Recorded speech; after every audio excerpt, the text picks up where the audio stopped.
Hello and welcome to Original Soundchat, where video game music is a work of art. On each episode, it's our goal to help you learn about 2 soundtracks from the world of games, as well as the people, stories, and critical tracks behind them. My name is Joe DeVader. And I'm Peter Spezia. We're brought to you by Anonymous Dinosaur and Rhymes with Asia. It's time to appreciate great OSTs and the games they come from without getting too bogged down in music theory. Up first this week for our 2 games is 2014's Bravely Default, the game that proved a fan desire for traditional turn-based Japanese role-playing games in the style of the Super Nintendo's Final Fantasy titles. After that, it's a rhythm game where the notes dance along to a huge variety of music from all over East Asia, 2016's VOEZ. So last week we were talking about, what are we talking about next week? And you mentioned various artists, and that's definitely true with this soundtrack for what you picked. I did kind of settle on one, which we'll get to later. Yeah, and it's a lot of solo artists, but it's also a lot of bands. And similarly, there's one composer for my game, but it's performed by his band. And so, therefore, bands is the tying theme together for this week. Joe, how are you doing? I'm doing all right. My semester ended yesterday, actually, at time of recording. And we got a cat 3 days ago. Oh my gosh. He's not on camera, but he's sitting right below my legs at the moment. Video version, you're going to see him right now. He also might jump up on the bed behind me. I don't know. I can't control him. He's a cat. We named him Herschel after the great Professor Layton, which me and my roommate are both big fans of, so that seemed right. Good cat. Good name. Excellent. Before we get into talking about composer, follow-up headlines, things like that, let's run through what we're playing real quick at the moment. Nothing recreationally right now, which I know sounds weird, but it's just me and Matt for Smasher Pieces decided, no, screw it. This week we finish Final Fantasy VII. Powering through. So at time of recording tomorrow, I plan on finishing the game. Wow. So we'll see if that actually works out. But that's really been the only game that I've been playing recently. I want to jump back into Astral Chain. I want to play Yuppie Psycho, which is the 8-bit horror game that Michael Kelly of Valhalla fame actually did the music for. I'm very interested in that. I want to give that a shot. And I guess I've been playing a little bit of Stardew Valley with some friends because the multiplayer update came out, or more update with more stuff for multiplayer, I guess I should say. Multiplayer's been in for a while. But yeah, we've just been having some fun with that on Florchard Farms. Good stuff. I beat Star Wars Jedi Fallen Order. I think it's my favorite game of the year so far, if I'm talking about personal favorites. It's not the best game. It doesn't break new ground, so to speak. But it's a good combination of different video game things that I love. So I had a great time with it. Started Untitled Goose Game. Yeah. Started Pokemon Shield. And might get around to starting Death Stranding here in the next little bit. So, good games all. Got a lot of composer headlines this week. Let's talk about the composers we've talked about on this show in the past. They're still working on new things. New projects are happening. Let's start with talking about Lena Raine. Her next game project we've mentioned is Chicory. Also, Joel Korolitz, who we mentioned on the Unfinished Swan episode. His next video game music project is Eastward. And both of these games were part of the Game Awards' Game Festival. Just coming off the Game Awards a couple days ago as of recording. No Smash Brothers character. That's unfortunate. But a lot of interesting things happening, like this Game Festival thing. It's taking the idea of let's bring temporary game demo downloads free to players everywhere, starting on Steam. They're hoping to expand it to other platforms next year. But Chicory, Eastward, plenty of other games are part of this. Skatebird. It's another neat one. I love you, Skatebird. Really cool idea. Good to get those projects more exposure. But also, the Game Awards. Why did you put the Best Original Score and Music category in the pre-show? that no one cared about. And you did 44 seconds on it or so. Didn't play any of the soundtracks. It was just one of these, oh, let's just list off the nominees and here's the winner. No fanfare. It was Death Stranding, by the way, so Ludwig Forsell got to come out and say his piece, and hopefully we'll cover him on the show in the near future. And again, shout out to Joel Korlitz, who got to play piano on that score for Death Stranding. But, I'm sure we could go on with lots of thoughts on the Game Awards, but not cool to snub game music like that. Yeah, that's, I think, more than anything, because the Game Awards this year had a lot of problems. But I think more than anything, that's the criticism I've seen this year more than anything, was that, hey, yo, video game music's important. Maybe give it more than just a passing mention. Especially if you took the time to hire an orchestra to play video game music. Which it was awesome for them to do the Ghost of Tsushima score under the trailer. Yeah, that was super rad. Great moment. And yeah, always they do the main themes of the Game of the Year nominees at the end. Like, okay, also fine. And here I'm humming away to the theme of Super Smash Bros. Ultimate, and my girlfriend's looking at me like I'm crazy. If I might point out, and this is not a criticism on the game because I have not played it. I did not realize that it was a different song when they switched from Outer Worlds to Death Stranding. And I've been told that Outer Worlds does not have all that great of a soundtrack, or not memorable. Death Stranding, I have heard pretty good stuff about. And obviously, like, the Smash theme, that's the moment where I was like, oh, it is the music from the games, because I figured they were just playing a generic song, because the transition between those two games, Outer Worlds and Death Stranding, was so smooth, or Outer Worlds just sounds so unmemorable that it just sounded like it was the same song. Yeah. It was weird. Shovel Knight, King of Cards, and Shovel Knight Showdown have finally released, which means that the long journey for Yacht Club is over. Just kidding. They already announced a sequel. But there is more new music from Jake Kaufman included on the soundtrack for King of Cards and Showdown. I have played King of Cards now. I didn't beat it. Bounced off a joust is super, super hard. See, I've downloaded it and I can't wait for it. I'm really excited. Because, yeah, more music from Jake Kaufman. And good for them that they're finally out from under the big Kickstarter umbrella. Get more new funding. Get more new things. Yeah, Yacht Club, they're just amazing. Speaking of games finally, doing more things, we've talked about Hades before. The game that's in early access from Supergiant, with Darren Korb doing the soundtrack for that game. Has been on Epic Game Store for a while in early access. It is now available in early access form on Steam. So if you've been waiting for that platform shift, go check out Hades. Yeah, I still haven't had a chance to. I desperately want to. They even added, I guess, recently, for people that aren't big fans of roguelikes and who still want to play the game because they're Supergiant fans, they added a mode that, like, makes you tougher. And if you die, it'll make you a little bit tougher when you respawn or when you start the next game. So it's being called God mode. It's not actually God mode because, like, in games, God mode usually means you're invincible. And you're not. You can still lose. But it's meant to be an accessibility feature for people like me who are bad at roguelikes. So I think that's cool, and I really do want to look into it.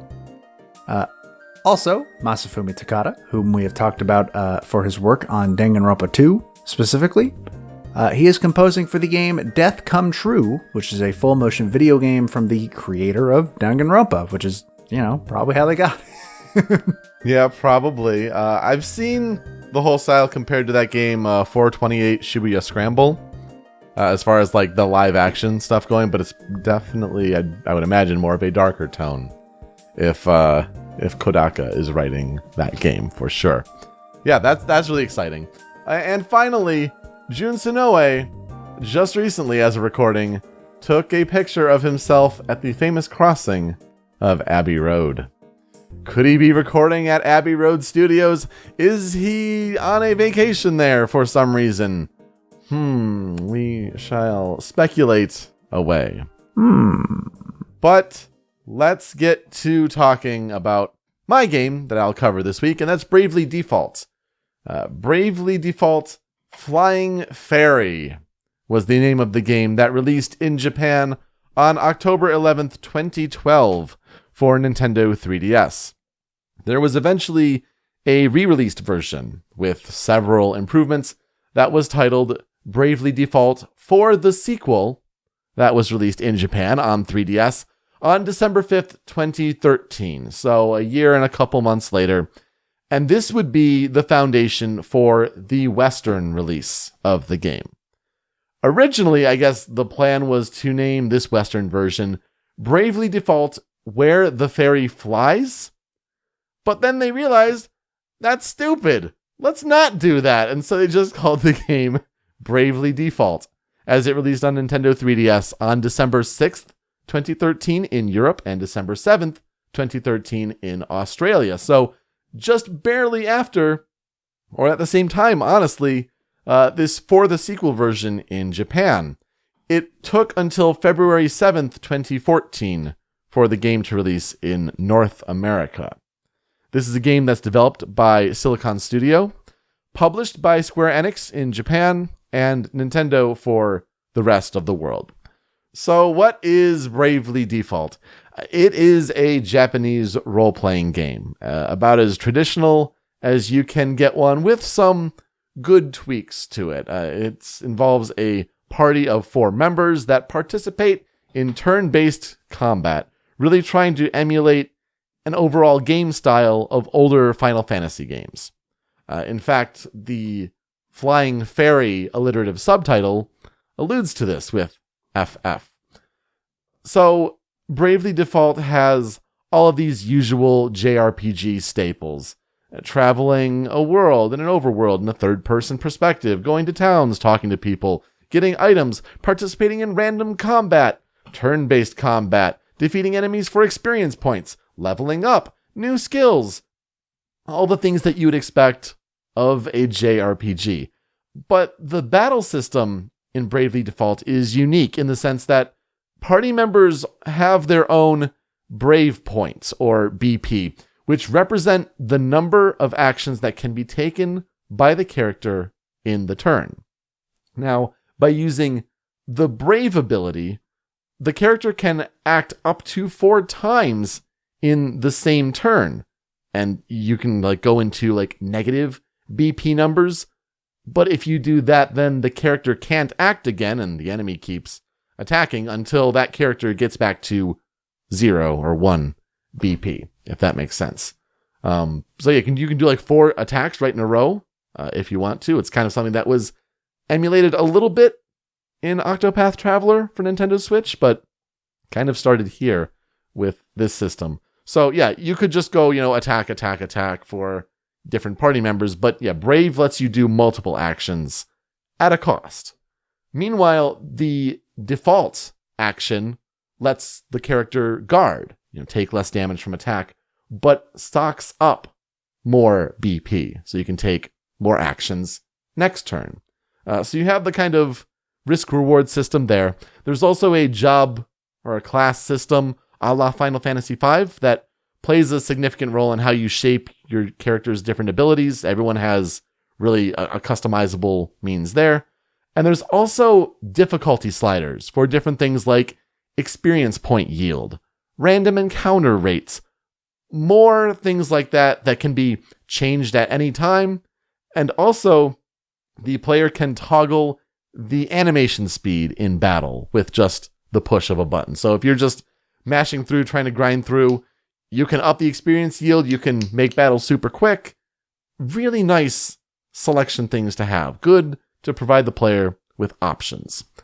The story of Bravely Default takes place in the world of Luxendark, which is kept in balance by 4 elemental crystals. Now, when the world is thrown into calamitous chaos after the corruption of these crystals, Agnès Oblige, the Vestal of the Wind Crystal, takes it upon herself to purify the crystals alongside her fairy companion, Aerie. She then meets a young shepherd and a sole survivor of one of this world's calamities named Tiz, who decides to be Agnès' protector on her big quest.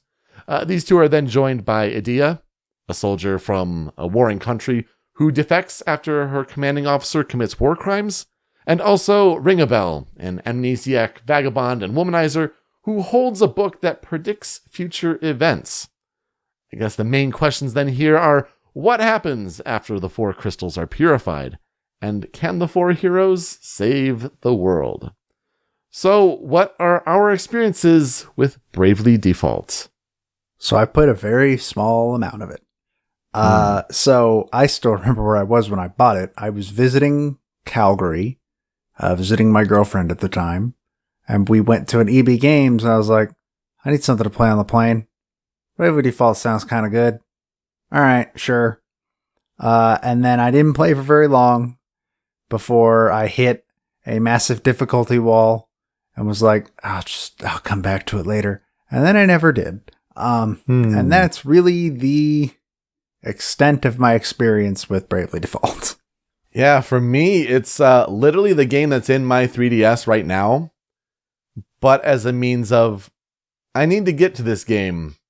I will play it eventually, but I have not started it.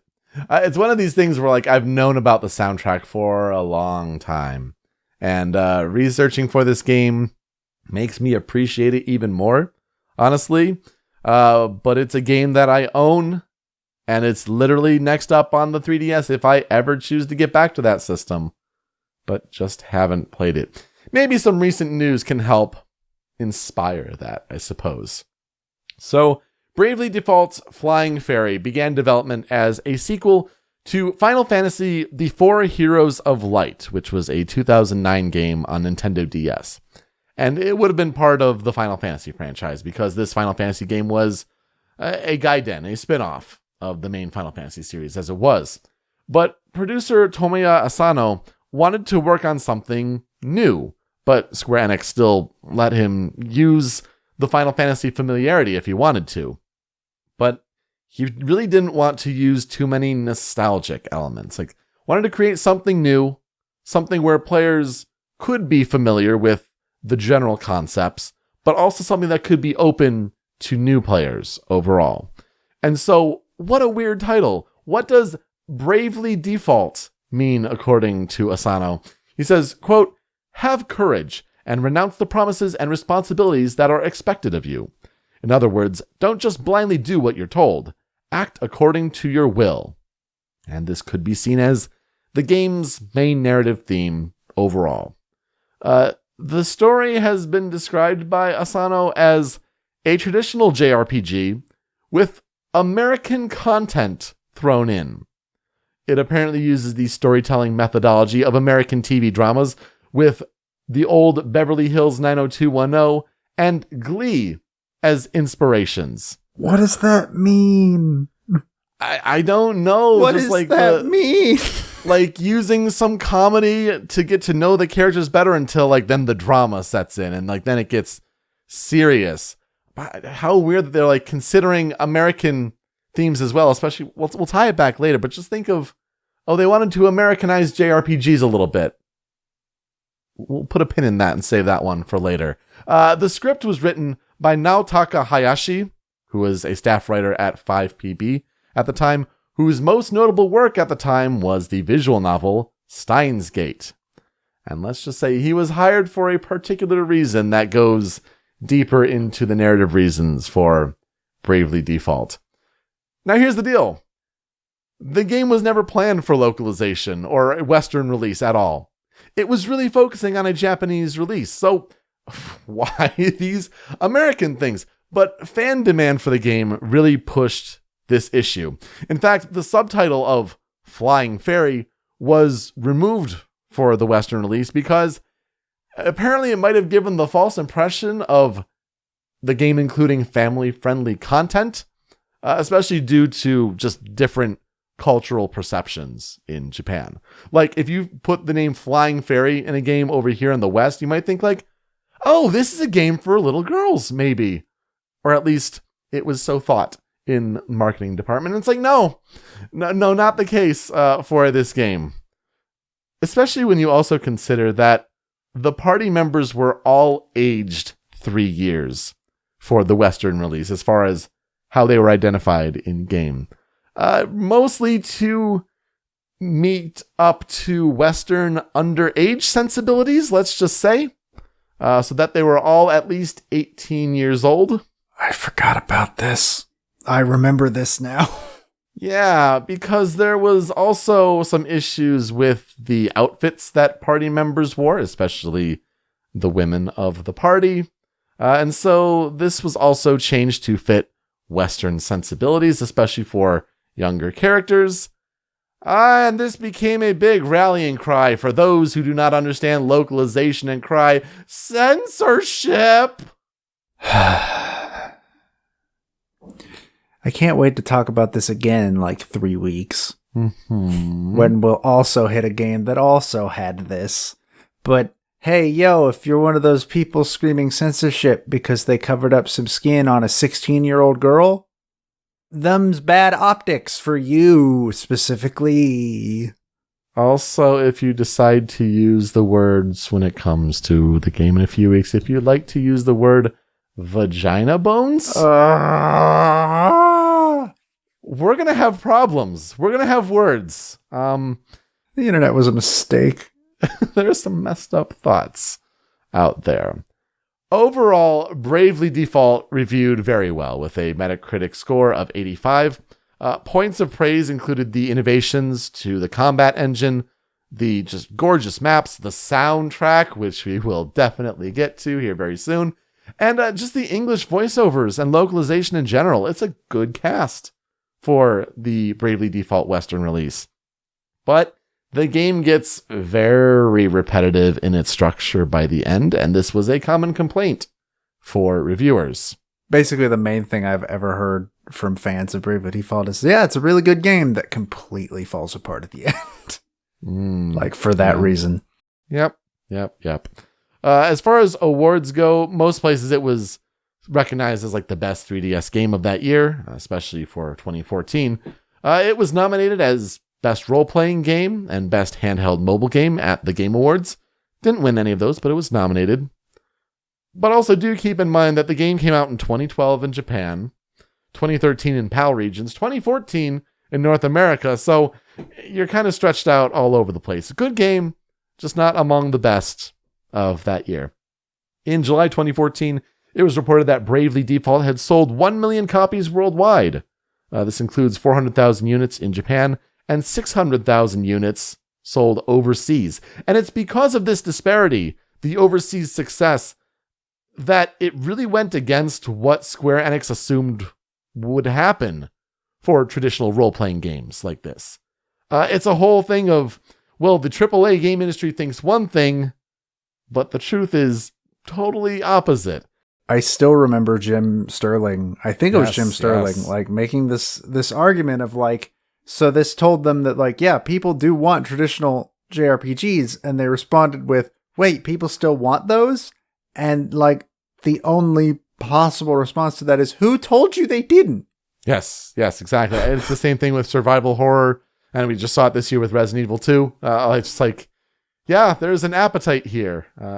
Absolutely.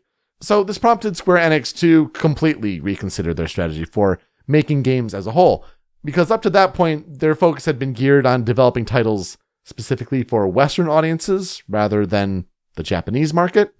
So you did get sequels out of this game. You have Bravely Second End Layer, that was released in Japan in 2015, had an overseas release in 2016 on Nintendo 3DS, and this is a narrative that takes place 2.5 years after the end of Bravely Default.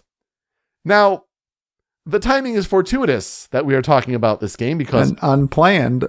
I picked this game just so several weeks ago. And then it turns out at the Game Awards 2019, they announced Bravely Default 2. It's seemingly like another sequel to this game, bringing the series to Nintendo Switch in 2020. It's kind of a big deal, and we'll talk about why. But when that trailer popped up, and you're seeing that art style, and they're like, be brave. And it's like, oh. Is this really happening? I thought it was going to be like, Bravely Third or something like that, right? Well, yeah, we all in the call so we had a call. We streamed the Game Awards over on Nintendo World Report. And in that call, everybody in the call was like, But there already was a Bravely Default 2. You can't. It was called Bravely Second. You can't just do that. I guess it doesn't count. Square Enix has been interesting with titles of games, let's just say. But also, as far as the game's legacy, music from Bravely Default was also featured in Theatrhythm Final Fantasy as DLC. So, pretty fantastic music. And that music is all thanks to someone named Yasuo Kamanaka. Yasuo Kamanaka is more commonly known as Revo, or Revo. Revo, born in Japan on June 19th, 1978. During his middle school days, he formed a heavy metal cover band with his club friends, and they played songs by bands such as Metallica and Megadeth. He apparently also did gymnastics during that time before moving on to making computer music. And before he pursued a music career, he taught at a primary school. Now, in the late 90s, he posted his music works online on his website, Sound Horizon. And this was mostly arrangements of game music, Square titles at the time, a big fan of RPGs, and also anime music. So then when he started a music project, a group aptly titled Sound Horizon in 2001, this is like a metal symphonic rock opera group, self-described as a fantasy band, and they've released works that closely resemble classical suites. Their songs have like stories to them, and they often revolve around historical events and classic fairy tales. Now, the group has had like 14 members over the years, but Revo has been the only consistent member through it all. Now, one of Sound Horizon's current singers is Ritsuki Nakano, aka Riki, who we just mentioned last week in the Final Fantasy X episode, the singer of Suteki Dane. Hey, that's neat. So, a neat little thing that I discovered. I'm like, oh, we gotta put that in our notes here. Good little thread to previous episodes of this show. But in 2012, Revo started a new group called Linked Horizon. Now some of you out there may be saying that sounds more familiar. Actually, Bravely Default Flying Fairy was the impetus for starting this project. Revo said that Sound Horizon is for when I'm creating original stories, and Linked Horizon is when I'm doing a collaboration with other works. But you may know the name Linked Horizon most, because starting in 2013, Linked Horizon composed, wrote, and performed the first, second, third, and fifth opening themes, as well as the fourth ending theme, for the anime Shingeki no Kyojin, also known as Attack on Titan. So yeah, that famous anime opening, Guren no Yumiya, that famous one, that's composed, performed by Revo.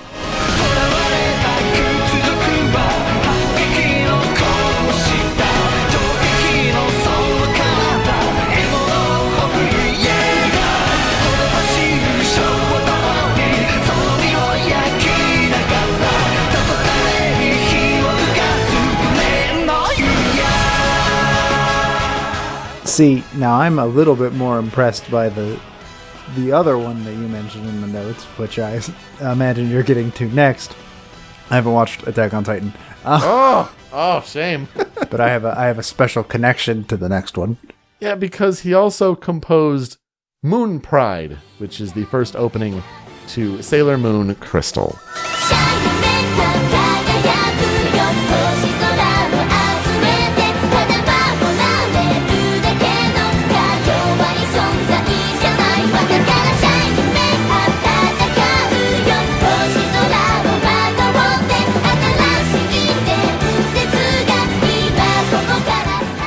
Hey yo, that song rules. I think anything Revo touches rules. As we'll see soon in the Critical 5, like his style, his sound is just unmatched. It's fantastic. Where does the name Revo come from, though? It apparently comes from the word revolution. Apparently not a cigarette brand like different wikis were trying to point out. I'm like, is that a thing in Japan? I don't know. But he apparently wears sunglasses as a kind of trademark, especially in the Sound Horizon universe. He says, though, quote, "To me, video game music holds about the same weight as classical and rock music." Yeah. Hell yeah, it does. So when it comes to his discography, like, Revo is known for Sound Horizon and Linked Horizon, composing these original works under those groups, those projects, doing those openings for anime. When it comes to making games, though, it's really about Bravely Default. And for whatever reason, he did not work on Bravely Second and Layer, which made it such a big deal when during the Bravely Default 2 trailer, and they had the splash screen of music by Revo. Yeah, that's a big deal. Like, that's getting back to what some fans really thought made Bravely Default shine, was the music. It just made it so special. But those really are his big, like, video game contributions. Bravely Default 2 is what he's working on now, and Bravely Default before. That Bravely Default, the soundtrack and its historical development, Tomoya Asano, that producer, was inspired to possibly work and collaborate with Revo by listening to Sound Horizon's 2004 album Chronicle Second. The music for the game was intended to evoke the feelings of classic series, obviously such as Final Fantasy, but also Dragon Quest and the Saga series. Now, Revo mentioned it was a similar process as far as creating music for Linked Horizon, for Bravely Default, a similar process when you compare it to what he is used to doing with Sound Horizon, except the story was already done. So after learning about Bravely Default's entire story, being able to study the game's ROM, a lot of it was really left up to Revo and how he wanted to create the sound for this game. He said, quote, "I traversed the game world in my mind and turned into song what I witnessed there." Apparently, the initially agreed track number for the collaboration was about 20 to 30 songs, but this number almost doubled during production, as Revo saw situations in the game that needed their own music. So that's really neat, just kind of going above and beyond to service the finished product of the game and not sticking to the original plan. Apparently, when you order the game's original soundtrack in Japan, which almost sounds like an odd thing when you just order the soundtrack and when you pre-order it, you received a code that rewards players with a knight costume for Agnes, and also the ability to equip characters' respective default outfits regardless of what job they take on. But this game must first be registered to the Japanese Square Enix members site, so it just sounds very convoluted for things that might be nice cosmetically, I guess. For a knight costume. Yeah. There's also like a special outfit for buying Revo's special arranged album. Like, you got some other special outfit. So weird little tie-ins like that. But I think the soundtrack is totally worth it because, to me, Bravely Default sounds much better than any other 3DS game soundtrack, except for maybe Kid Icarus Uprising. Kid Icarus Uprising, like another special soundtrack, but it is stunning how good Bravely Default sounds for a 3DS game. And it's almost criminal in a sense that it's like pushed and crammed into that system for those speakers. Because yeah, concerns were certainly made for fitting file size space on the 3DS cartridge, as well as playing the sound optimally, playing out through those 3DS speakers. Because it's just a hell of a soundtrack. It's amazing. So good, in fact, that Linked Horizon put on a live 2-hour concert of music from Bravely Default. It was performed in November 2012 at Yokohama Arena. You can find it on YouTube. It is incredible.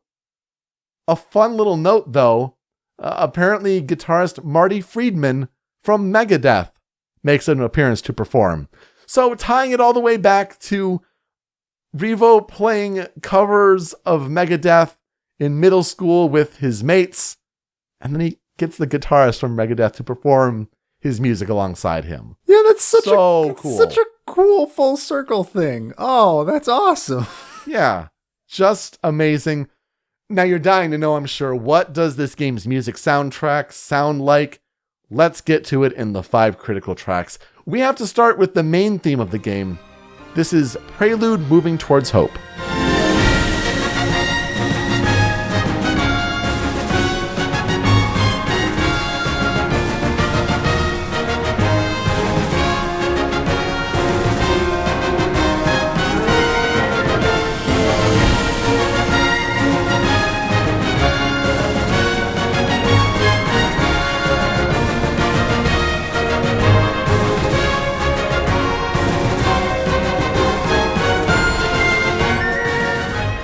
This is a soundtrack where, based on the translation of different, things here and there from Japan, may come up with different titles. So for this one, it's also titled Overture to Hope.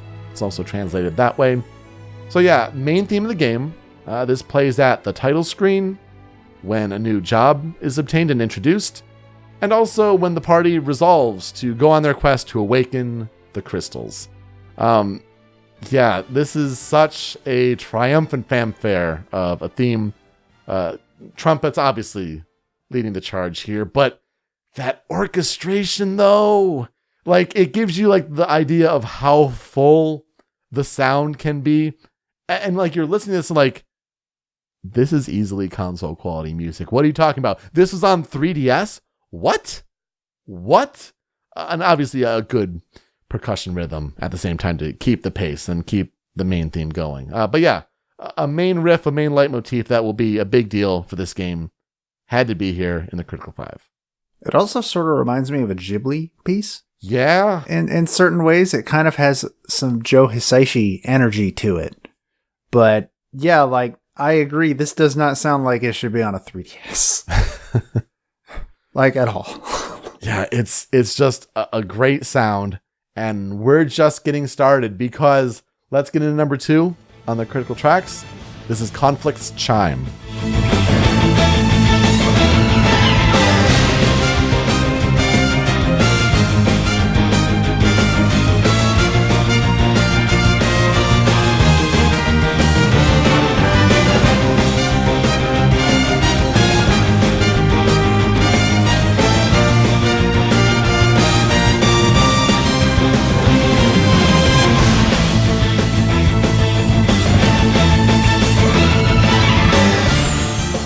Also titled The Gongs of Battle.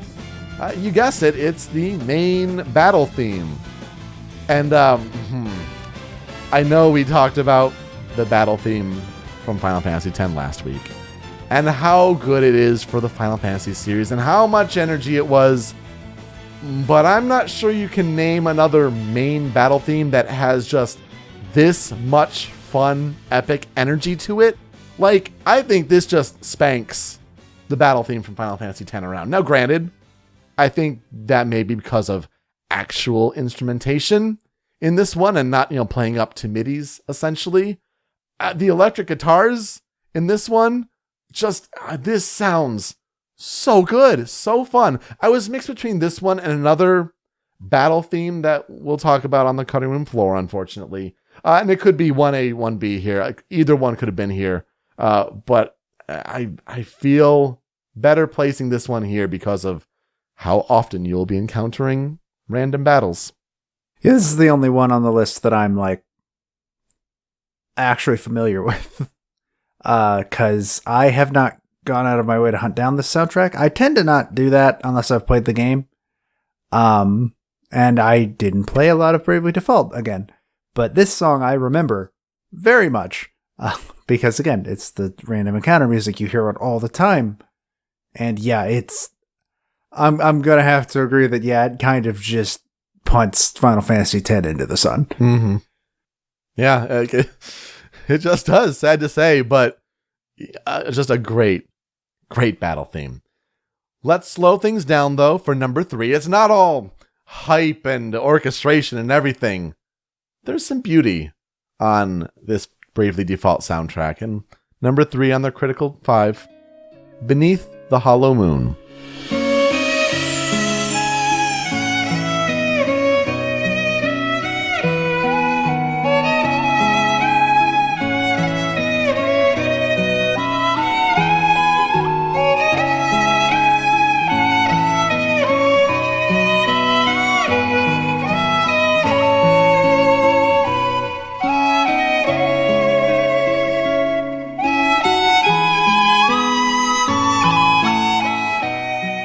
This one's also titled Under a Hollow Moon. Kind of makes sense there. Apparently this plays during scenes with Tiz and Agnes. So, this kind of connection between these two characters, and it's such a beautiful piece. Oh my gosh. Yeah, definitely on the softer side of the soundtrack spectrum. But you have this acoustic guitar backing. You get this pan flute and violin melody. And the harmonies that you hear at the end of this clip, oh my goodness, so good. Everything doesn't have to be epic and bombastic on this score. You can tone it down and really focus on strong melody and really playing it up for big character moments. And I mean, you know me. Give me a good violin piece. I'm good. I'm set. This one could almost say that in my headcanon, you put this on the list for me. You didn't. You put it on because it's a very good song. But I'm going to decide. And thank you for this Christmas present that you've given me. You're welcome. Because I am not familiar with this song. But it's gorgeous. I agree. Pan flutes, for how much they're used, it feels like we don't hear a lot of songs with a pan flute where you're just like, oh, wow. Pan flutes. Wow. Because, they're used in fantasy all the damn time. I don't know. I doubt what I'm saying makes any sense. No, I get it for sure. But, this is top-notch emotional music. I mean, yeah, depending on who's playing it and whatnot, sometimes pan flutes can just be like, oh, that's shrill and annoying. Can we stop playing that? No, this is just so smooth and perfect, and the violin just pairs so well. Love it. These last two on the Critical 5, though, they are straight bangers. Let's get to number 4, Wicked Flight.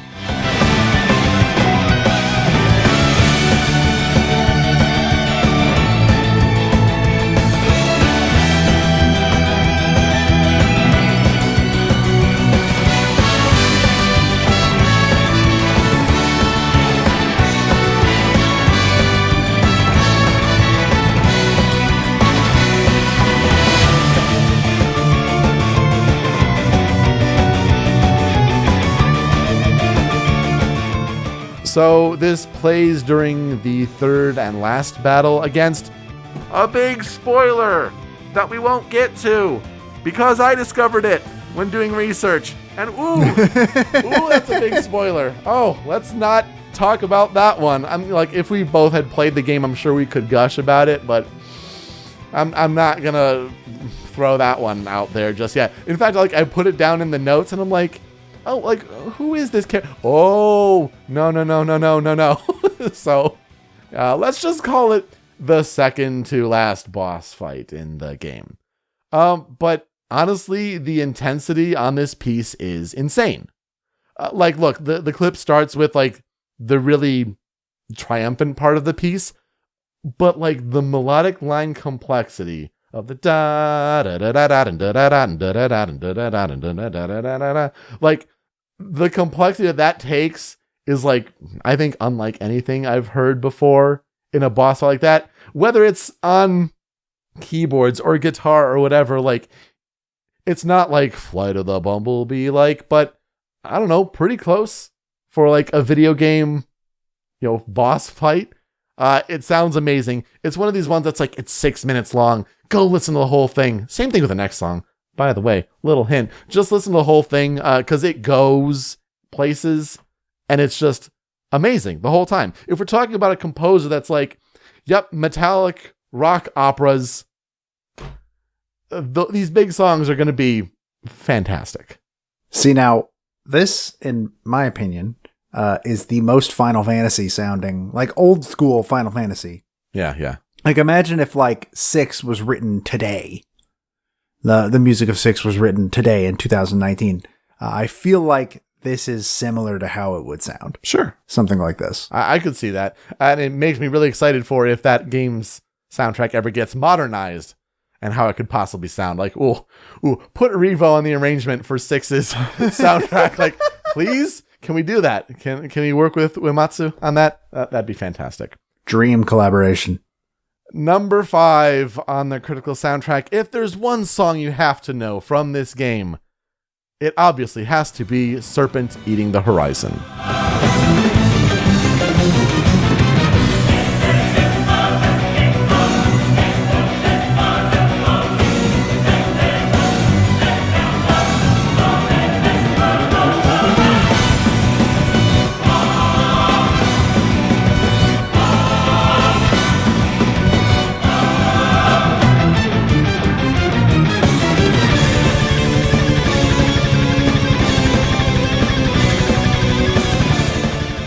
This one is sometimes titled Serpent Eating the Ground. I think Horizon works better in this case because it's linked Horizon. But this is the final boss theme. And what a final boss theme it is. I think we're talking like top 10 final boss themes in games of all time quality. This song is just incredible. We're talking about like face melting rock opera here. It's incredibly good. I would think far and away like the best moment of the live performance, because just seeing it performed live, like the choir actually being a choir of like 6 people or so performing it live, just so good. Another one, 7 minutes long. Go listen to the whole thing. You'll be rewarded. It's worth it because, yeah, it really goes places. Like the second half in particular, like if it's the final boss theme, the characters are like accomplishing their goals. And so when things like the main theme starts to have its leitmotif kind of trickle in to this arrangement, and also the character-specific themes and their leitmotifs, especially for each of the individual characters, and it just builds up to this dramatic conclusion. Just an incredible piece. Again, like the one song that defines this game best of all is this song. Had to have it here. Top 10 final boss themes all time, if you ask me. I am familiar with the name Serpent Eating the Ground, but I never went out of my way to like listen to it. But yeah. Yeah, that's really, I don't feel like I gotta say more than that. Yeah. I mean, even at the end, just like the little bit of like the shredding guitar. What? So good. So good. It really just shows the power perfectly that it's like, we're not talking about any on chip, sound card for the 3DS. Like this is definitely the streaming music in a sense, and how they recorded this all and packed it all in there. Bless Revo. So good. And but you knew that, like if you knew the Attack on Titan openings, that Linked Horizon is capable of incredible sounding pieces. This makes Bravely Default, I think, like among the top, game soundtracks of the generation, of the decade.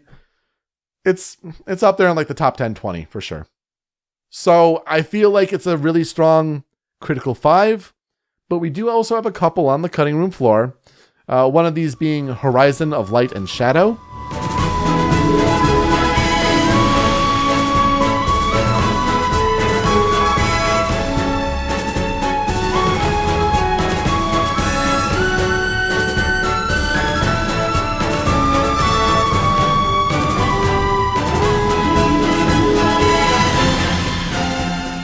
Yeah, that's a pretty good world map theme.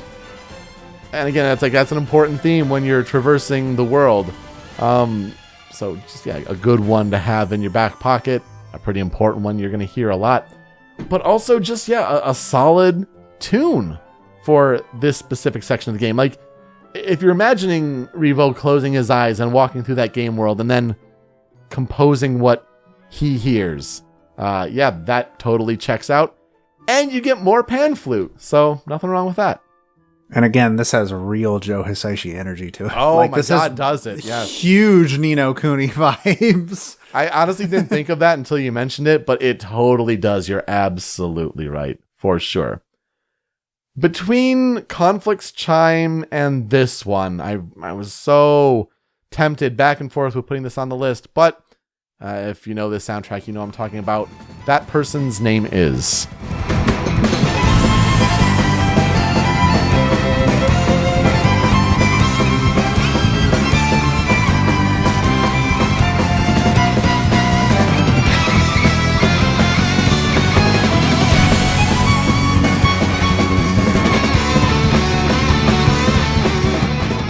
Also titled Key of the Name. This is boss battle music for the different keepers of asterisks throughout the world, and these are items that you need if you want to like learn new jobs, new classes, or if you want to change or assign different classes for your characters. Like, these are important battles to get these precious asterisk items, as far as I understand it. But yeah, it's such a good battle energy to this one. And again, I'm sure, Joe, you'd appreciate this one because the violin is going to town on that melody. It sure is.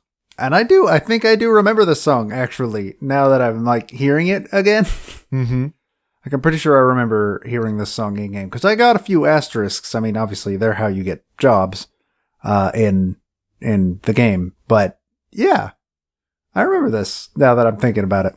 Yeah. Yeah, just another song that goes places. For some of these tracks, like, I can't recommend it enough. I know we said on past episodes, like, please listen to the full thing. 30 seconds does not do it justice. This soundtrack especially.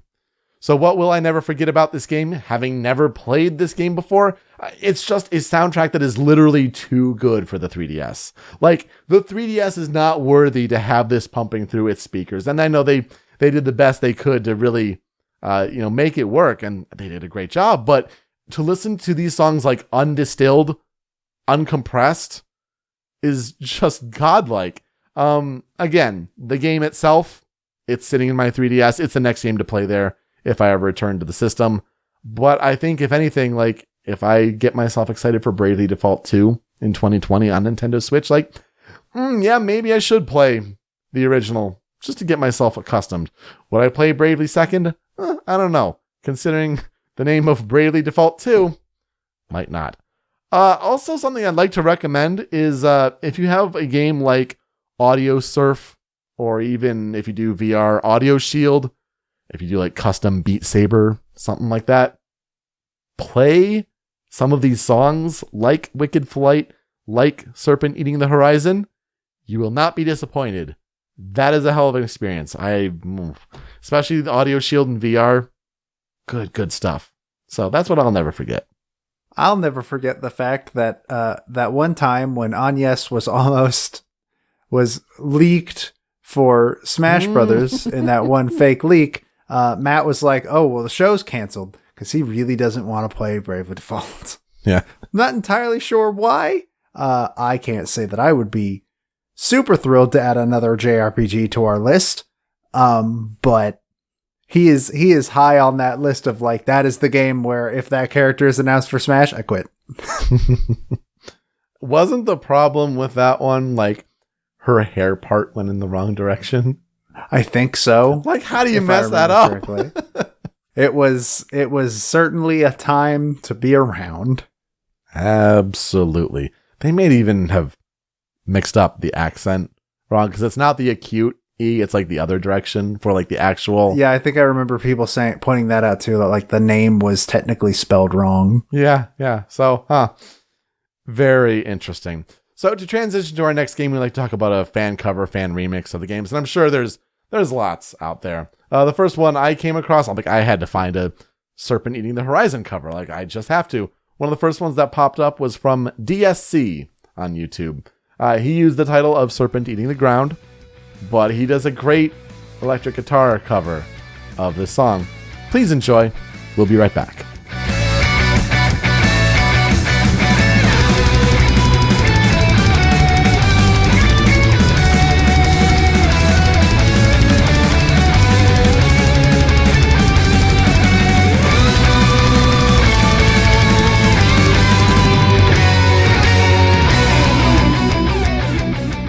All right, this might be a disaster. I don't know. Let's find out together. We're going to talk about my game, which is VOEZ. Now, VOEZ was originally released for iOS on May 26th, 2016, and then would later come to Android about a couple weeks later on June 2nd, 2016. It was developed by Taiwanese studio Rayark. Specifically, Rayark is located in Taipei, which is a country that we have not really talked about on this show. Because I don't think a lot of big games come out of Taiwan, if I had to take a guess. Certainly a first for this show. We're going to get some languages that are first for this show as well. Let me tell you. Rayark is a studio not only dedicated to making games, but they also dedicate themselves, according to them, to building spaces for people to play those games. So they have like a little shop and cafe area called the Rayark Concept, where people can just go in and hang out, play games, and honestly, from the pictures on Google, it looks like a really nice building. What about one of those pictures, though? Well, while looking at Google, for some of these pictures, somebody in one of the pictures had one of those shirts that just does the thing that Asian countries love to do, and I still don't quite understand why, but granted, I'm pretty sure we do it too, with their languages and tattoos mostly. It just had a word that we try to keep this show relatively family friendly, so I won't say it, but it's a synonym for a cat. Yeah, she was obviously talking about Herschel, your cat. Well, yeah, there's a cat down at the bottom of the shirt, so that's obviously what it was supposed to be. Yes. But nobody told the manufacturer of that shirt that that's not what that word is. And that was a fun find. But like, honestly, those pictures like make that facility look super cool. And maybe one day if I'm in Taipei, I will visit that building. Seems neat. But VOEZ specifically is a rhythm game, and that's all. Like, there's really nothing else to explain. It's built around the player, as one would expect in a rhythm game, having to tap notes along to music. With 4 different type of notes being present in the game. There are regular notes that just require a single tap. There are long notes that require the player to hold down their finger until the note is over. So like those two specifically, think Guitar Hero as a really good comparison. Yeah. But there's also swiping notes, which are the player has to swipe left or right, which in the video I said left and right and did the opposite direction for both of them. So just pretend I didn't mess up like that. And then there's also slide notes, which are actually a little bit hard to explain in words. Like the instant you see them in game, they're super easy to understand, but they're just like little separate white dots that as long as your finger is touching them when they hit the bottom, then you get them. So you're supposed to just slide your finger along the area and get them all that way. It's weird. So this is all touchscreen control on phones. Correct. Usually meant to be played with your thumbs, though I cannot imagine how some people play this game without using all of their fingers. Some of the higher difficulties are nuts.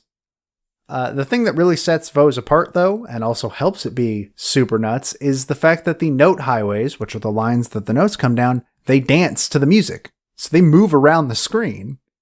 In words, on paper, that sounds like a nightmare. I assure you it is not. It makes playing this game super cool looking. It's visually really, really interesting. And every single song has its own like choreography for them to do, and they'll change color and they'll disappear and reappear, and it's It's honestly really cool. And players can even like customize almost everything about the gameplay experience as much as you can in a rhythm game, at least, such as they can set the difficulty of the song. There are 3 difficulties: easy, hard, and special. And then each of those have their own separate categories that are like every song has a number associated with it. And the lower the number, the easier the song. And you can even change how fast the notes come down the note highways, which I think is a really, really cool function that every rhythm game should have. And not many of them do. At the end of a song, you can get a ranking. Those go from S, A, B, and C. If you hit every note, you'll be given the title Full Combo. And if you hit every note perfectly, you'll get All Perfect. And both of these give an automatic S ranking. And that's really all there is to the game. I just explained everything about VOEZ. That's all you need to know about playing it. There is a story. Kind of. It is told mainly through diary entries that you unlock by completing various challenges.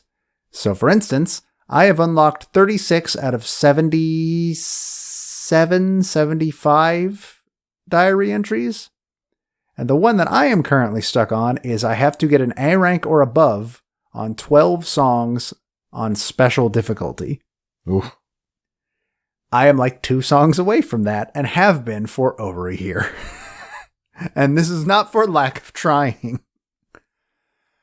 So it's hard. It's really hard. It gets very hard very quickly. And these are like, this is cumulative. So if you get the like conditions for one diary entry before you've technically unlocked the ability to get to it, because you unlock them in order, obviously, then you'll just automatically unlock it because the game's like, oh, you already did this. Check. Oh, that's super awesome. It's really, really nice. So when it says 12, you've probably already done like 5 or 8 or something because of a previous one. It's not like do 12 more. It's bring the number up to 12. Yes, that's so nice. It's a lot more forgiving than it sounds. But I can't do it. I've been trying so hard. And these diary entries tell a story in very short bursts through multiple different, what I would call mediums. So like some of them are text conversations between 2 characters. Some of them are notes left on a like sticky note at a house or something like that. Some of them are actual legitimate like diary entries. One character seems to communicate almost entirely through blog posts. And it's a very interesting way of telling the story.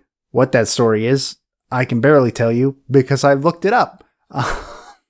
It's basically the story of a bunch of high school students that form a band called VOEZ. And that's really it.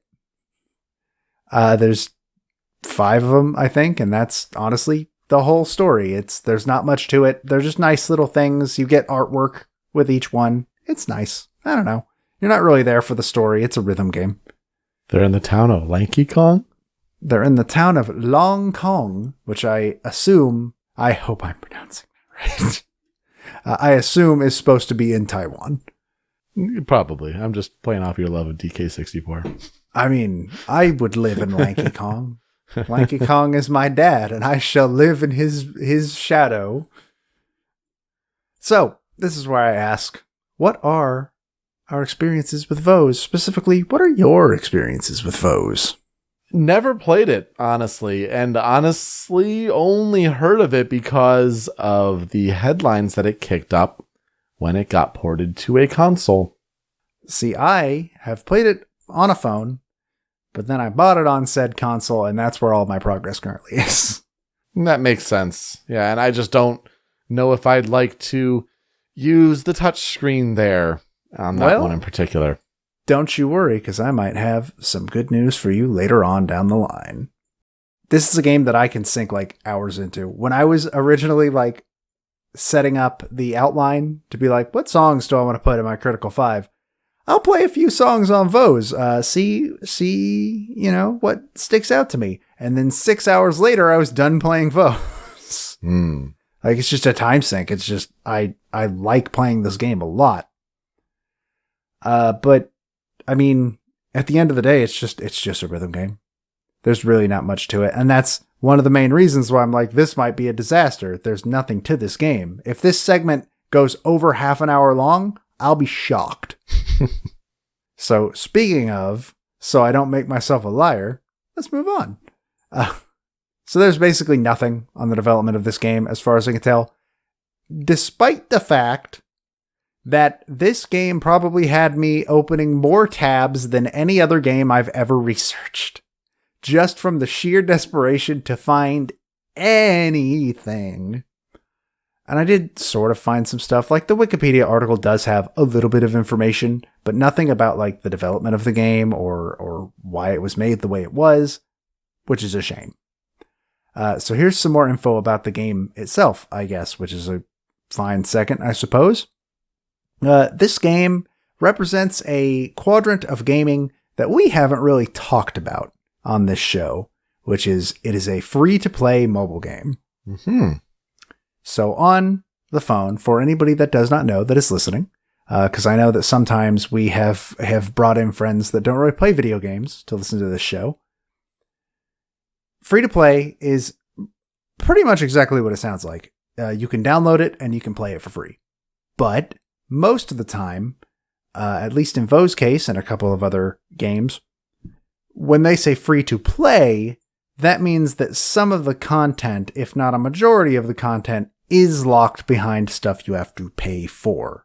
Or a lot of free-to-play games do it like you can play it completely free and never spend a single cent, but if you spend money, you'll move faster, or you'll be better, or you'll be stronger, stuff like that. In VOEZ case, it is a massive track list of songs, and they rotate, I think, 2 to 3 songs every week. I want to say it's been a while since I've loaded up the mobile game. I don't know how often they're rotated out, but like the songs you can play for free will rotate out, and I'm pretty sure it's every week. Interesting. So you can buy keys, and these keys can be used to permanently unlock a song. And that's how VOEZ makes its money, basically. And I believe you can earn keys for like unlocking the diary entries as well, which on the console version doesn't mean much, but you still get them. And so that's how it makes its money. So if you want access to all the songs all the time, gotta buy some of those keys. But honestly, if you're okay with a different set of songs every week, you're okay with a different set of songs every week. Another problem with the mobile version is that it's always online. Cannot play it without an internet connection, which means it's streaming those songs, which means it is a data nightmare. Holy crap, that's awful. Yeah, well, I mean, you see that a lot with like games made in Asia because, hey, Asian countries have figured out how to have good internet all over their country. This is true. Something that we haven't figured out here at all. And by haven't figured out, I mean we're being forcefully held back from doing so. Capitalism. And also we're bigger, but like we're a bigger country, to be fair, with a lot more space between stuff. But, So, yeah, that's that. And according to Rayark, pretty much 3 weeks following the game being put out on mobile phones, it had been downloaded over 3 million times, and there were up to 900,000 daily users. Pretty good. Which, yeah, not bad for a free-to-play mobile rhythm game. The Metacritic for the mobile version currently sits at 90 out of 100, with most of the criticisms of the game pointing to the fact that it always has to be online, because that's not really feasible for a mobile game here in America. Can't do it. We spend too much time not on Wi-Fi. And then we keep mentioning that it was released on a console. VOEZ was released on the Nintendo Switch on March 3rd, 2017 in Japan and in the PAL regions. I found that really interesting. Same day on Japan and the PAL regions, but North America didn't see a release until 6 days later on March 9th. Mm-hmm. So that's launch date and week for Nintendo Switch. Yeah. It was one of the first downloadable titles released on Switch, and was the first one to be 100% exclusive to the touchscreen. Unlike the mobile version of the game, the Switch version is not free to play. It costs $25, but it automatically comes with every single song on the track list. So you do not have to unlock any of the songs. They're just there. You already have them. And any songs that are added to the game later, you get for free. So, very cool on that. You mentioned that you didn't know if you wanted to use the Switch's touchscreen to play the game. Well, it was originally released to only be played with the touchscreen, like we said. Yeah, and a lot of stories about, this game you can't play in docked mode. And So you could only play it in portable mode, but it has since been patched to add controller support, which is how I play it, actually. Thank God, that's awesome. And some of the songs, so this both makes the game a lot harder, but also a lot easier. Most of the time easier. But also it lets you play it on your TV, which is what I wanted. So that was actually patched in February of 2018. So it's really, really good. And it also ditches the always online requirement because it's not streaming the music anymore. So the Switch version, in my opinion, is the way to go. Critics apparently don't super agree with me because the Metacritic for the Switch version specifically currently sits at 81 out of 100. And the complaints are mainly aimed at the sound quality because the music is still like mobile game quality. But I've never really noticed that being a huge issue personally. And I wouldn't call myself like a sound snob, but I can definitely tell when music is a little bit lesser quality from a sound compression standpoint. And it doesn't sound that bad, all things considered. According to the publishers of this port, as of December 2017, the Switch version of VOEZ had been downloaded 50,000 times. It was apparently delisted in North America in April of 2018, but has since been put back on the eShop. I can't find a reason why it actually was delisted. I imagine music licensing shenanigans or something. I don't know. Probably. It also received a physical version in Japan in January of 2018. So that's all the information on VOEZ that I have for you. Its soundtrack is huge. And like we said last week, my original plan was to find a few artists to focus on, but it really seems like the band that should be focused on here is a band called The Night Keepers. Now I'm just going to rip this band-aid off real quick. Did not find much on these people. They are a band from Taiwan, made up of 3 members, and they seem to be kind of fairly small time, which means finding any information on them is a nightmare. Not that the information isn't there, it's just in Mandarin. All of it. So there's really not much I can do about that. I can't read Mandarin Chinese. Nor do I know anybody that can read Mandarin Chinese, which is a shame. The reason I'm focusing on them is because not only did they write the song that serves as the main theme of VOEZ, which we will get to in a second, but basically every song that is generally credited to the band VOEZ is in-game credited to The Night Keepers. On Spotify, if you search VOEZ, there will be an album of 8 Night Keeper songs labeled as VOEZ and the artist down as VOEZ. It's bizarre, but they basically were the quote-unquote main composers for this game. Their music is also used in all of the menus, that kind of thing. So they're kind of important to this game. So I mentioned they were made up of 3 members. I'm so sorry for what I'm about to do. The first member's name is Dino Chunyuk Chung. I most likely pronounced that wrong. I'm so sorry. Mandarin is just not a language that I am familiar with at all. I can sort of pronounce Japanese most of the time, but that's just because I've been watching anime since I was a kid. I've heard a lot of Japanese in my life. I've heard significantly less Mandarin in my life, much less read any of it. But the other two simply go by the names of Kit and Leaf. So that gives me a little bit of a break. They appear to have a presence online, is the thing. I kept finding things for them. They have a YouTube channel that seems fairly active. This last upload was 4 weeks ago. They have a Facebook page. They have an Instagram. All of it is in Mandarin. Just nothing I can do about that. Their music can be found on Spotify, like all of it. But, again, it's all in Mandarin. They did release a single this year, so they're still an active band. But I can't even begin to tell you the title of the single. I can't. Even their like band title is in Mandarin. You can still listen to the songs. They're licensed to be played in America. Like you can listen to them on Spotify, but good luck finding the names unless you know how to type in Mandarin. And that's really all I have on them, unfortunately. That's a new problem, I feel like. Yeah, but, worth checking it off the list, I guess. Mm-hmm.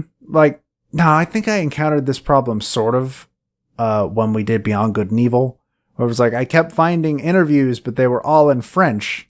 So yeah, this isn't the first time I've been held back by my inability to speak another language, but I feel like personally I'd be able to find a friend that speaks French before I would find one that speaks Mandarin Chinese. You never know with kids these days. Now they're learning Mandarin in school. Not something we did growing up, but yeah. If you know me and can speak Mandarin and you want to tell me what these Facebook pages and stuff say, I'm very interested to know more about this band. Contact me.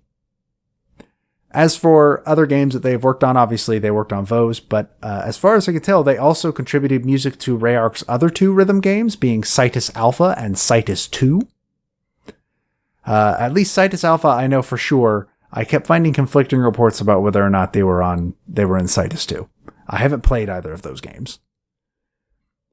As for the actual soundtrack of VOEZ, again, not much, but there are over 200 songs on this track list. Whew. I have been playing VOEZ since the Switch came out, and when I bought it, I still have not heard every song on the soundtrack. So that's really, really impressive in my opinion. And it covers a wide variety of genres and styles and music, as I hope this Critical 5 will really sort of show. And these songs come from artists residing in all sorts of countries in East Asia. Hong Kong, China, Macau, Taiwan, South Korea, and Japan were the ones specifically listed on Wikipedia. So that's really cool. A big swath of countries over there. I found it neat. So let's get into those critical tracks, shall we? Starting with the main theme of VOEZ, Colorful Voice.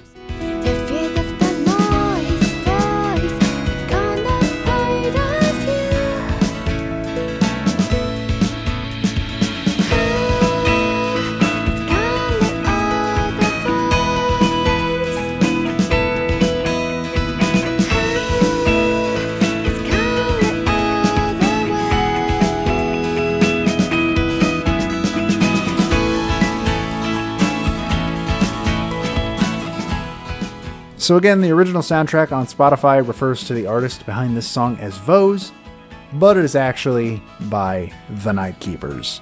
It is the main theme of the game, like I said.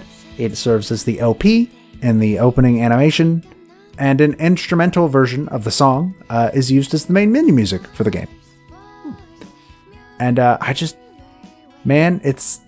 this song was basically made for me in terms of instrumentation because it's an acoustic guitar and a piano, which seem to be my two favorite instruments, I guess. And also the vocalist. I wish I knew which one was the vocalist. I do not. But she's great. She's fantastic. She's got a wonderful voice. Yeah, good energy to this one. I do like the sound. You're right. The vocalist is fantastic. If anything, maybe missing a violin, but we're not going to be too picky on this one. I think a violin would do really good on this song. I'm not going to lie. But yeah, I don't think they've got a violinist in their group. I believe it is a pianist, a guitarist, and a vocalist, and I believe that is the entire band. But none of those people show up in our second critical track because it's not by the Night Keepers, and in fact, I'm not 100% sure who it is by. I have a guess based on a SoundCloud I found. I might be wrong, but our next song is Hop, Step, Adventure.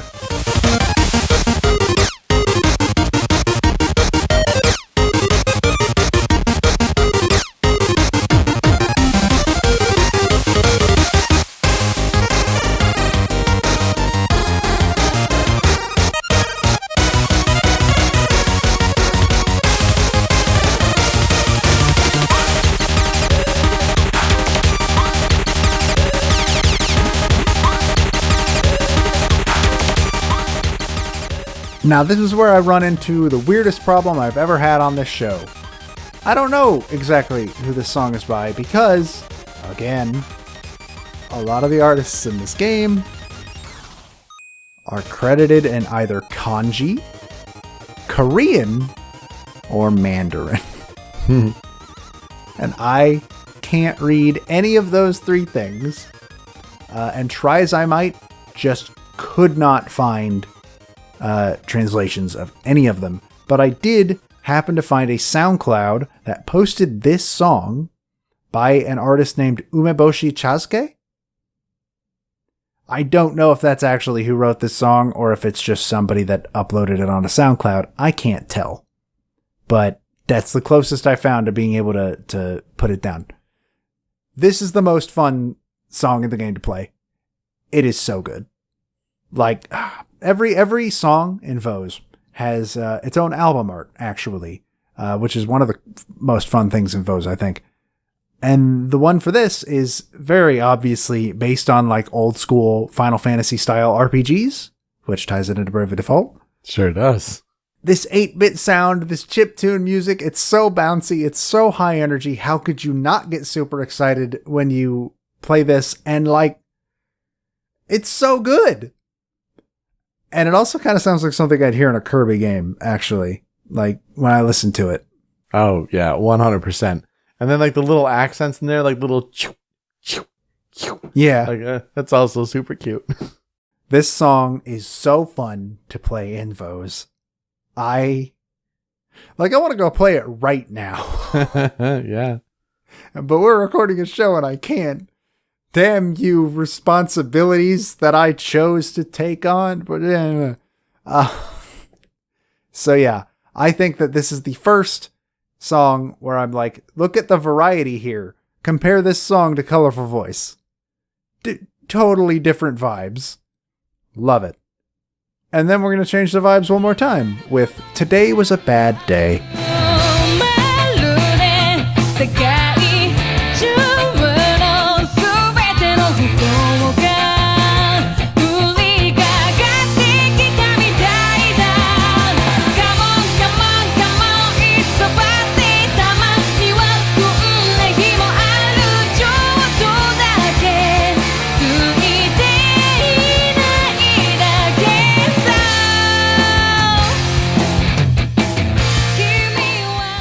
Sure was.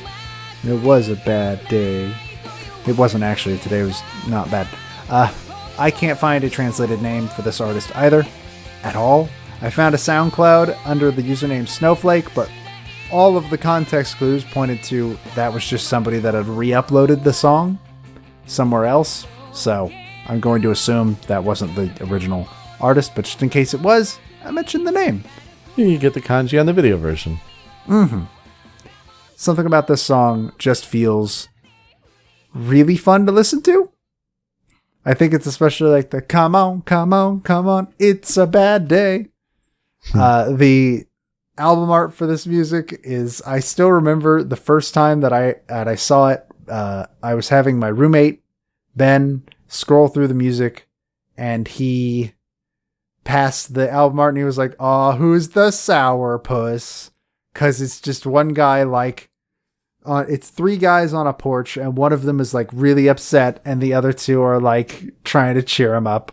And it's really funny looking. And that alone got Ben to play the song. And again, like just another example of the variety in genres. And even outside of this Critical 5, by the way, there's some genres I couldn't get to. I only get 7 songs. I really like this song, and VOEZ has so much variety to it. It's got nice little acoustic pieces like Colorful Voice. It's got high energy chiptune. It's got this rock song. And then our next song is Akari.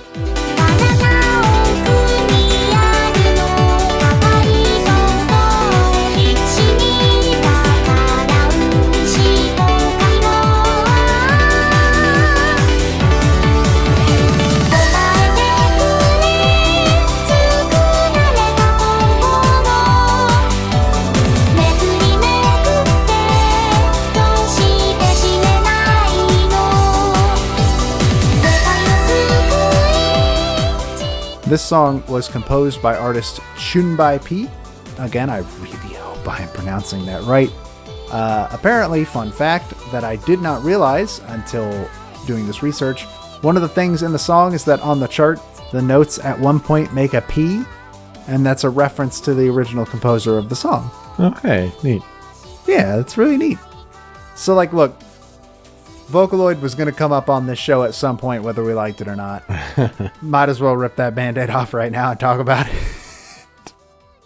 For anybody that does not know, Vocaloid originally started and is still kind of as a software that you could use to have a virtual singer on a song.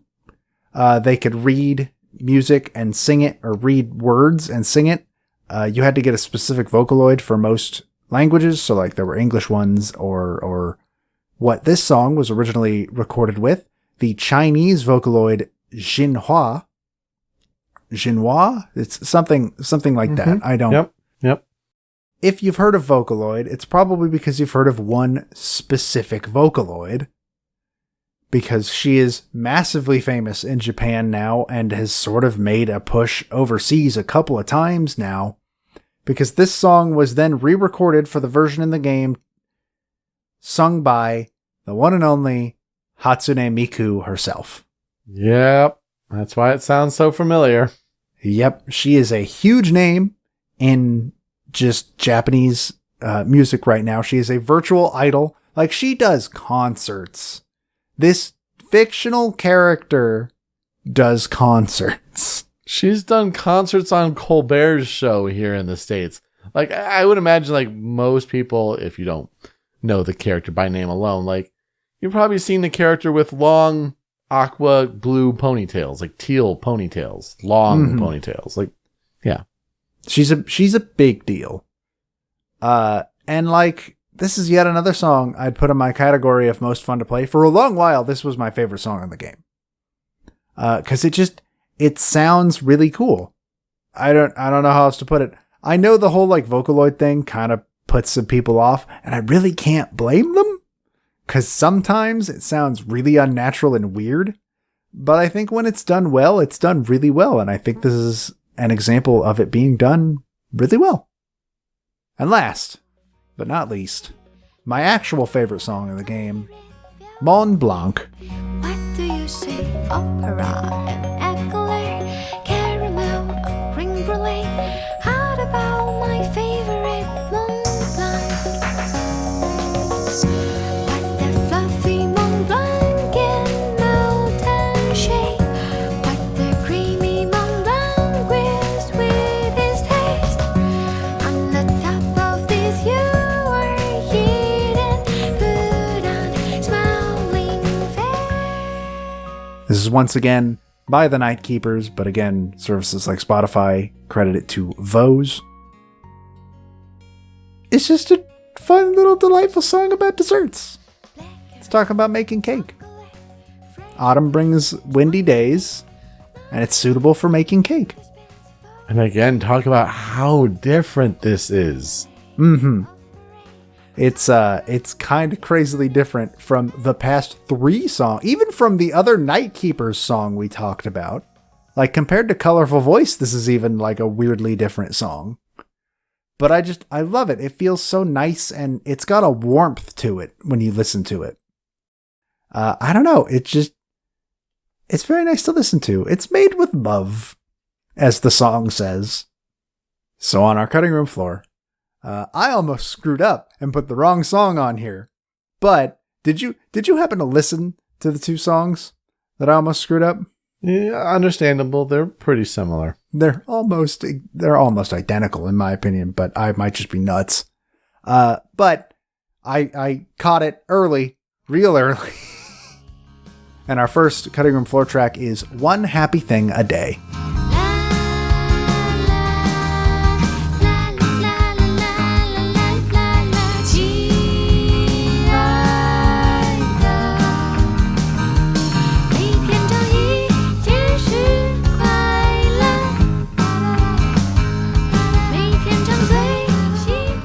This is another song by the Night Keepers, and I wanted to put this song on the cutting room floor specifically because the guitar part of this song, the dun dun dun dun dun dun dun dun, that is actually used on the diary menu. You hear that sort of loop over that when you're looking at the diary entries. So you hear that song every once in a while. It's a relatively important song to the soundtrack. I got it mixed up with the song Music Box by Prince of Wales.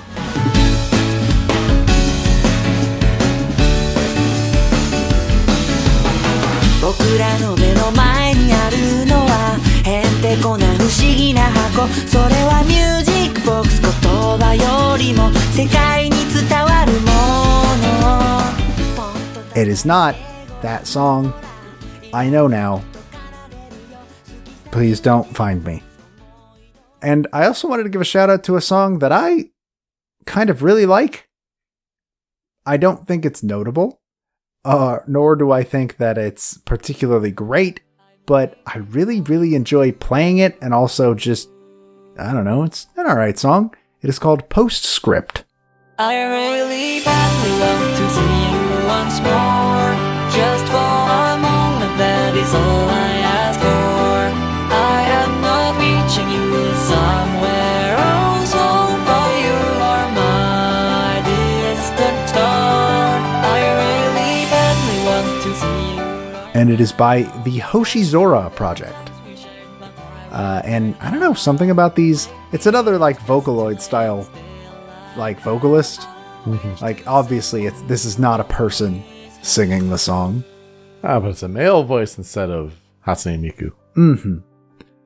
This is actually on Spotify, but in Chinese, because I guess this song is originally Chinese.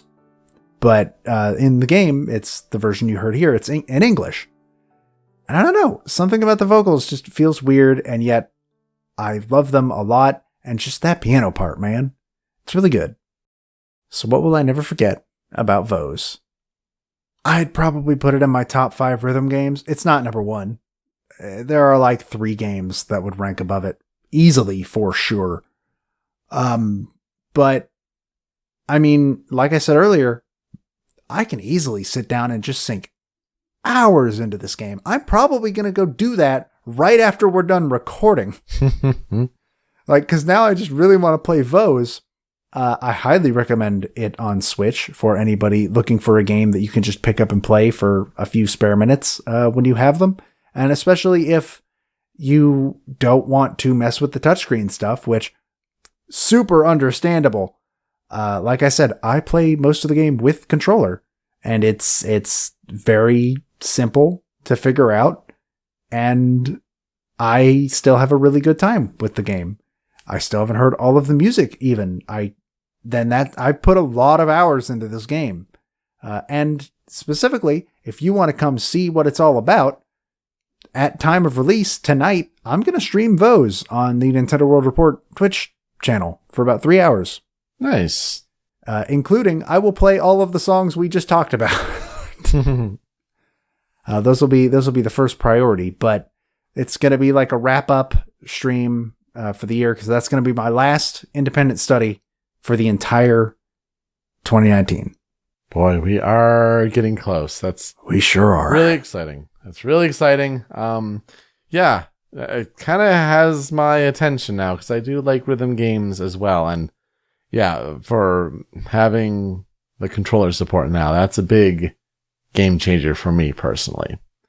So yeah, good games about bands performing the music, whether it's one of many or one that's really driven by a creative force of a composer. Really, really great stuff this week. I think that's a strong episode of ours. I'm happy with that one. So thank you so much for listening this week on Original Soundchat. You can find me on Twitter at Pete Speakeasy. Joe is over at the Robaga. The video version of the show is on the Rhymes with Asia YouTube channel, also on rhymeswithasia.com, but it's that MP3 podcast version that you want over on Anonymous Dinosaur at anondino.squarespace.com. Also the MP3 podcast version found on podcast storefronts all around the world. Apple Podcasts, Google Play, wherever you get your podcasts, you just search Original Sound Chat there. Take the show with you on a run, in your car, at work. We won't tell your boss that you're listening to conversations about great video game soundtracks. We also have the Spotify playlist before we get the show on Spotify itself very soon. There's a possibility it may be up on Spotify before this episode goes up. I'm not going to guarantee that. That is my project for the week, is I'm going to figure that out and get that good to go. And also, I'm so sorry. The Spotify playlist is behind currently. Blame Okami. Capcom put all of those songs up in Japanese. Oh no. So I have to go find them, and so I'm behind. But what's due this week? This week, Bravely Default is not on Spotify, which is kind of weird because Bravely Second is, and so is a bunch of Linked Horizon stuff. So that's a little bit odd. But a lot of the tracks, in fact, most of them that we talked about for VOEZ are on Spotify. Like I mentioned, Postscript specifically is in Chinese. I don't know if I'm going to put that version on there. I probably will. It's still good, but yeah. That is good to know. Also, our end of the year plans are coming up. We still have a regular episode next week, even though that comes out on Christmas Eve. Got some pixel art going with that one. Should be interesting. But also, New Year's Eve, we have an episode, and that's our special one we talked about last week. It is our soundtracks of the year for 2019, our best of 2019, where we are formulating a top 10 list that we agree upon, and we're going to bring you critical 5 tracks for each of those 10 that we think are representative of our experiences for soundtracks for video games in 2019. And then we'll also mention some honorable mentions that will bring one song to the table for each of those. So should be a good kind of comprehensive look at video game soundtracks in 2019. Really looking forward to putting that one together for you all. And then we'll be right back at it in the new year. So for next week, Joe, who are we talking about? I will be talking about Jukio Kallio. Okay, I will be talking about Richard Vreeland. It should be a fun one. Gets a little chippy. Gonna be a weird one too. Yeah. Not because it'll be weird to talk about, but because those two games are both kind of weird. Yes. That's a good way of putting it. But should be fun nonetheless. Joe, let's play us out. So, like we have said in the past, we usually try to do our transition and play out by highlighting a fan cover or remix from YouTube or OC Remix or what have you. Big surprise, hard to find one for VOEZ. Because they're all licensed songs and stuff. Not licensed, but you get what I mean. But I did find a really, really good one, actually. I am super happy with what I found. It is a cover of the song Wilt, a violin and piano duet from the YouTube channel Fesnir, Fesnir. So please enjoy that, because it's fantastic. Thank you so much for listening this week on Original Sound Chat. We'll see you next time. Take care.